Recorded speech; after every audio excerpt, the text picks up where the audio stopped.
Major Dhyanchand, जिन्हें hockey का जादूगर कहा जाता है, भारतीय हॉकी के सबसे बड़े नायक हैं। उनका जन्म 29 अगस्त 1905 को इलाहाबाद, वर्तमान प्रयागराज, उत्तर प्रदेश में एक साधारण परिवार में हुआ था। उनके पिता भारतीय सेना में थे, जिसके कारण परिवार को अक्सर स्थान बदलना पड़ता था। ध्यानचंद की कहानी मेहनत, लगन और असाधारण प्रतिभा की मिसाल है, जो आज भी लाखों लोगों को प्रेरित करती है। ध्यानचंद का बचपन आर्थिक तंगी और साधारण परिस्थिति में बीता।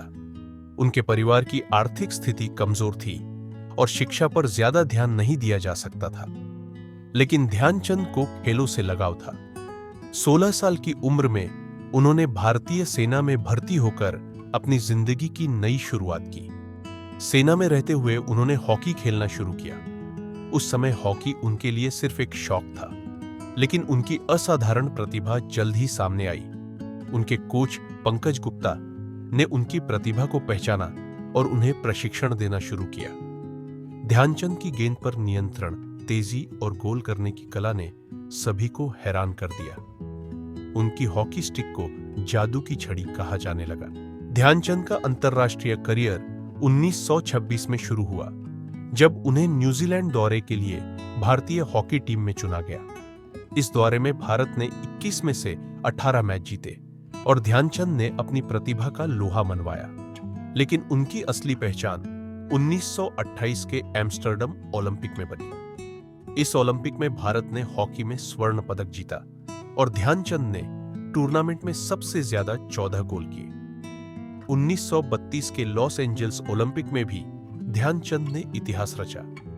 भारत ने फाइनल में अमेरिका को 24-1 से हराया, जिसमें ध्यानचंद के गोलों का बड़ा योगदान था।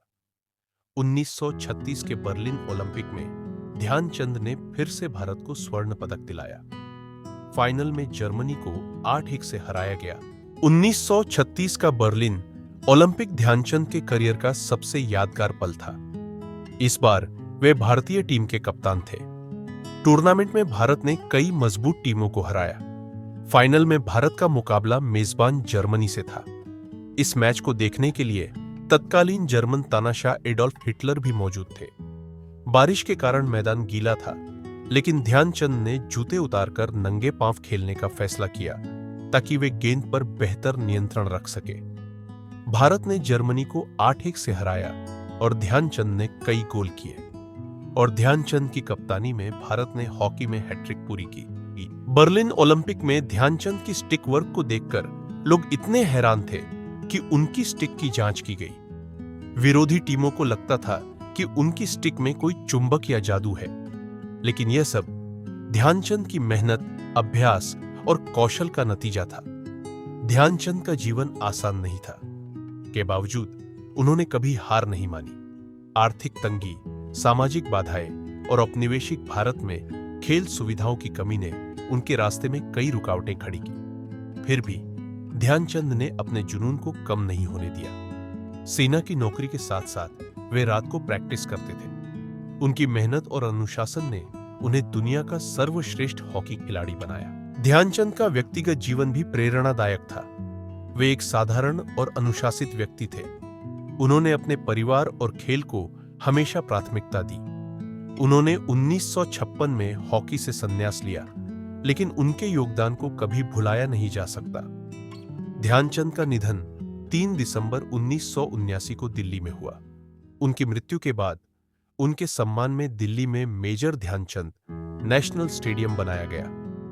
उनके जन्मदिन 29 अगस्त को भारत में राष्ट्रीय खेल दिवस के रूप में मनाया जाता है, जब उत्कृष्ट खिलाड़ियों को खेल रत्न और अर्जुन पुरस्कार दिए जाते हैं। उनकी कहानी न केवल हॉकी खिलाड़ियों, बल्कि हर उस व्यक्ति को प्रेरित करती है जो अपने सपनों को पूरा करना चाहता है। ध्यानचंद की कहानी हमें सिखाती है कि प्रतिभा के साथ साथ मेहनत, लगन और अनुशासन जरूरी है। ध्यानचंद की कहानी से मिलने वाली प्रेरणा हमें बताती है कि चाहे परिस्थितियां कितनी भी मुश्किल हों, अगर आपके पास जुनून और मेहनत है तो आप कुछ भी हासिल कर सकते हैं। ध्यानचंद ने न केवल भारत को गौरवान्वित किया, बल्कि दुनिया को दिखाया कि एक साधारण इंसान भी असाधारण काम कर सकता है। मेजर ध्यानचंद की कहानी एक ऐसी मिसाल है जो हमें प्रेरित करती है कि सपनों को हकीकत में बदला जा सकता है। उनकी मेहनत, समर्पण और जुनून ने उन्हें हॉकी का जादूगर बनाया। आज भी उनकी कहानी हर भारतीय के लिए गर्व का विषय है और हर उस व्यक्ति के लिए प्रेरणा है जो अपने जीवन में कुछ बड़ा करना चाहता है।